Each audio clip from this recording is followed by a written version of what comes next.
Avec cette nouvelle astuce, nous allons découvrir qu'il existe des fonctions CSS capables de déformer des objets pour rendre l'illusion d'animation et de déformation en 3 dimensions. Et précisément sur l'exemple illustré à l'écran, nous animons et déformons 3 formes géométriques à l'origine parfaitement carrées. Nous leur appliquons des effets de perspective et de rotation. Et selon les étapes non homogènes imposées par le keyframes, l'animation s'accélère à mi-chemin, le phénomène vient de se produire et vous allez le constater, il va se produire de nouveau précisément à cet instant. Pour découvrir le potentiel de cette nouvelle astuce, nous proposons de travailler à partir d'une page web déjà structurée, accompagnée de ses ressources, et bien sûr, ces fichiers comme toujours sont offerts au téléchargement depuis le site bombache.fr. Comme il est de coutume désormais, nous réceptionnons le fichier de la page web index.htm accompagné de ses ressources dans les sous-dossiers locaux. Pour débuter, je vous propose de double-cliquer sur ce fichier index.htm pour l'ouvrir dans le navigateur par défaut. Quant à moi, c'est déjà fait. Nous découvrons 3 formes géométriques en 2 dimensions, parfaitement carrées et absolument figées. L'enjeu est donc de les déformer en 3 dimensions. Pour poursuivre la découverte, de nouveau à la racine du dossier de décompression, cette fois, je vous invite à cliquer droit sur le fichier index.htm, dans le menu contextuel, de choisir de l'ouvrir avec un éditeur comme le Notepad++ pour accéder à la structure HTML de la page web. Et tout d'abord, vous constatez que 2 styles sont référencés en en-tête de code. Ils sont situés dans le sous-dossier local CSS, comme le rappellent les chemins relatifs. C'est le second qui nous intéresse ici. Il est nommé les styles.css. C'est avec lui que nous devons produire ces effets d'animation en 3 dimensions. Plus bas dans le code, plus précisément dans le calque parent d'identifiant au centre, nous trouvons les 3 calques, balises div, matérialisant les 3 carrés. Par l'attribut classe, ils sont tous dotés du même style qui est nommé le calque. Par ces réglages, c'est lui qui leur confère cet aspect strictement identique, et nous allons bientôt le découvrir.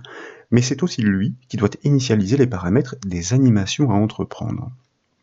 De nouveau, à la racine du dossier de décompression, pour poursuivre, cette fois, je vous invite à double-cliquer sur le sous-dossier CSS pour l'ouvrir, et dès lors, nous allons cliquer droit sur la feuille de style, les styles CSS, pour, dans le menu contextuel, choisir de l'ouvrir avec toujours un éditeur comme le Notepad++.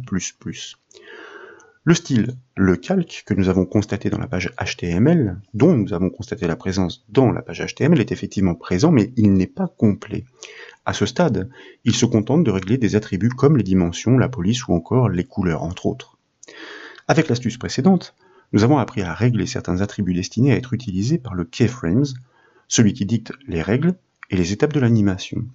À l'occasion de cette nouvelle astuce, nous allons découvrir qu'il existe une forme contractée de la syntaxe pour énumérer toutes les valeurs dans un seul et même attribut, ce que je vous propose de faire directement ensemble à la fin de ce style, donc après avoir créé une ligne vierge, avec l'attribut animation, 2 points pour lui passer 4 paramètres, tout d'abord le nom, suivi de la durée, ici en secondes, suivi du mode, et enfin suivi du type de répétition que nous souhaitons obtenir. Et nous allons résumer tout ça.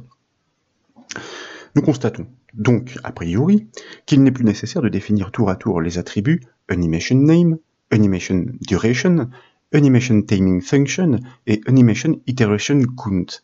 Avec cette syntaxe contractée exploitant l'attribut animation, nous passons tout d'abord le nom de l'animation à jouer en premier paramètre. La durée est stipulée en deuxième paramètre. Le troisième paramètre, quant à lui, reçoit le mode linéaire pour un effet d'animation constant, sans changement de vitesse. Enfin, le dernier paramètre, réglé sur infinite, permet d'indiquer que l'animation doit se jouer en boucle, sans ne jamais s'arrêter. Nous l'avons appris au cours de l'astuce précédente, c'est le keyframes qui définit les règles et les étapes de l'animation.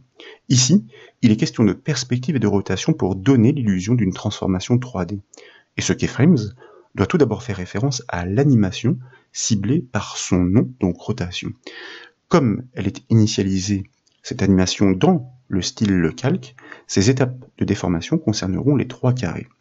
Donc, à la suite du code dans la feuille CSS, nous allons tout d'abord créer le keyframes avec, je vous le rappelle, le symbole de l'arrobase, puis ensuite le mot-clé, suivi bien sûr du nom, comme nous le disions, et nous prenons soin, dans la foulée, de bien borner ce bloc avec les accolades ouvrantes et fermantes. Vous le savez, un keyframes est nécessairement préfixé du symbole de l'arrobase, et dans la déclarative, le nom de l'animation ciblée est bien mentionné désormais. Les styles CSS mettent à disposition des fonctions. Certaines d'entre elles permettent d'opérer des transformations ou des effets d'animation. C'est le cas des deux fonctions qui nous intéressent ici, respectivement, la fonction perspective et la fonction rotate 3D. La fonction perspective ne requiert qu'un seul argument. La valeur qui lui est passée définit l'intensité de l'effet 3D. Elle va représenter la distance entre l'utilisateur et l'élément. Plus cette valeur est grande, plus l'élément semblera éloigné de l'utilisateur et moins l'effet 3D sera visible. La fonction rotate 3D requiert 4 arguments quant à elle. Le premier paramètre est une valeur numérique pour définir la composante en X, c'est-à-dire l'abscisse, pour le vecteur qui sera le premier axe de la rotation. De la même manière, Y, c'est-à-dire le deuxième paramètre, est une valeur numérique pour définir la composante en ordonnée du vecteur qui sera le deuxième axe de la rotation. Z est aussi une valeur numérique pour définir la composante de la troisième dimension pour le vecteur qui sera le troisième axe de rotation. Enfin, le dernier paramètre est celui de l'angle de la rotation. Un angle positif impose une rotation dans le sens horaire, tandis qu'un angle négatif, nécessairement, applique une rotation dans le sens anti-horaire. Nous souhaitons de plus décomposer la transformation en 3 paliers. Le premier est le point de départ. Le deuxième doit intervenir au milieu de la durée de l'animation, donc à 2 secondes et demie. Le troisième est le point final de l'animation, avant que la boucle ne recommence depuis le début. C'est pourquoi, tout d'abord, je vous propose d'implémenter ce keyframes en commençant par le point de départ, donc, en d'autres termes, à 0% lorsque l'animation n'a pas encore débuté. Et là, donc, dans ce palier, donc c'est un bloc qu'il nous faut ici, clôturer, comme vous le voyez, nous l'avons borné avec les accolades. Nous allons exploiter notre attribut transform de manière à pouvoir définir quelles sont les déformations, les animations à jouer par le biais de fonctions que nous pouvons énumérer. Tout d'abord, comme nous le disions avec la fonction CSS perspective à laquelle nous allons passer arbitrairement, ce sont des tests à effectuer, la valeur de 150 pixels.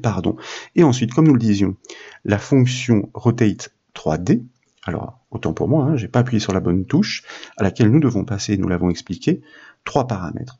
Tout d'abord, l'axe des abscisses, l'axe des ordonnées, ensuite la troisième dimension, c'est-à-dire l'axe Z, et enfin, l'angle de rotation que nous allons initialiser à 0 degré, et nous n'oublions pas de ponctuer notre syntaxe. Au départ de l'animation, c'est-à-dire à 0% de la durée, nous exploitons donc l'attribut transform pour résumer, et pour exploiter les 2 fonctions de transformation à énumérer, comme nous l'avons fait, l'une après l'autre. Nous testons un effet de perspective en appliquant une valeur d'affaissement de 150 pixels, puis nous lui associons une rotation. Les 3 axes sont concernés, comme l'indiquent les chiffres 1 passés respectivement dans les 3 premiers paramètres. Et nous débutons cette animation dans l'état d'origine, c'est-à-dire sans rotation, 0 degré. Je vais me permettre de prélever ce fragment de syntaxe, puisque finalement, la suite, pour construire les 2 autres paliers, consiste en des ajustements. Nous allons pouvoir donc à la suite coller ce fragment de syntaxe pour intervenir au milieu de l'animation, nous l'avions dit, donc à 2 secondes et demie, donc à 50% de l'animation, de manière à appliquer toujours le même effet de perspective, d'effectuer une rotation qui concerne les 3 axes, mais cette fois-ci, nous allons bien définir un angle à 60 degrés. Donc, ce palier intervient au milieu de l'animation, nous le répétons. Il s'agit de la transformation à atteindre à ce stade précis. La perspective, nous l'avons dit, est la même, mais comme la rotation est enclenchée sur les 3 axes, elle donnera l'illusion d'intervenir sur d'autres faces de la forme géométrique. Il s'agit d'une petite rotation, donc sur un délai de 2 secondes et demie, elle donnera l'illusion de se jouer lentement, ce que nous avons pu constater en préambule de cette formation. Enfin, et donc toujours à la suite du keyframe, nous allons ajouter le 3e palier, la 3e étape que nous allons encore une fois ajuster. Il s'agit de l'étape finale de l'animation avant que la boucle ne reprenne ses transformations depuis le début. Donc nous nous positionnons cette fois-ci à 100%. Nous gardons la perspective, mais bien sûr nous allons faire un tour complet, soit 360 degrés. Comme la rotation est totale, sur les 2 secondes et demie restantes, eh bien, nous devrions constater une accélération notable de l'effet d'animation pour rejoindre ce point final plus éloigné.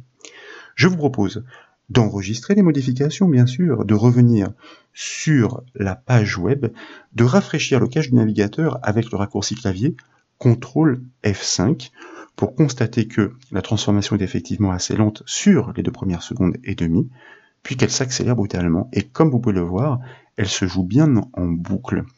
Nous aurions aussi pu ordonner le départ de l'animation au survol de la souris. Pour cela, les paramètres d'initialisation doivent être inscrits dans le style le calque over. D'ailleurs, nous pourrions essayer. Nous allons prélever cette syntaxe qui permet d'initialiser cette animation pour l'enlever, en tout cas du calque, des calques qui sont figés dans leur état d'origine, et ajouter le style qui va permettre de déclencher des réglages lorsque la souris va survoler l'un ou l'autre carré, l'un ou l'autre calque. Donc comme vous le savez, avec l'attribut over, nous bornons, bien sûr, et nous allons coller ce fragment de syntaxe que nous avons prélevé. Qu'en est-il si nous revenons, après avoir enregistré sur notre page web, que nous rafraîchissons le cache du navigateur par le raccourci clavier CTRL F5? Eh bien, ma foi, les 3 formes sont parfaitement figées, elles apparaissent bien en 2 dimensions, mais constatez désormais qu'au survol de la souris, eh bien, c'est à ce moment précis que l'animation, que la rotation, cette déformation 3D, est bien enclenchée. Et c'est individuellement que ces effets sont produits, puisque le hover concerne le calque sur lequel il est appliqué.